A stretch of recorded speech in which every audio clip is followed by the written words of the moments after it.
আপনি? এখানে আশা, জীবন এটা কি আছে? না, ওরা কলকাতা গেছে। ঠিকানাটা বলতে পারেন? না, আমি বলতে পারবো না।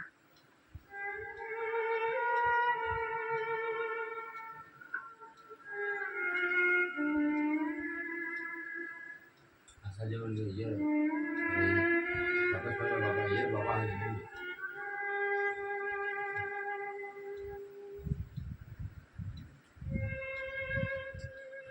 অনিতা? অনিতা দে? হ্যাঁ, তো আপনি যেতে পারলেন না। কালার্স বাংলা অনুপ্রাস। আমার স্বপ্ন তুমি ভেঙেছো গঙ্গা। সংসার আমি তোমায় করতে দেবো না। এই দুদিনের মধ্যে আমার বিষে পড়বে তুমি। কাল নাগিনীর বিষে। কালার্স বাংলা কারণ তো বলছে প্রতিদিন সকাল 10:30 থেকে দুপুর 12:30 কালার্স বাংলা আর বিজ্ঞাপন ছাড়া কারণ তো হচ্ছে मुझे दिल्ली की सबसे बड़ी लॉयर बनना है और मैं अपॉलोजाइज नहीं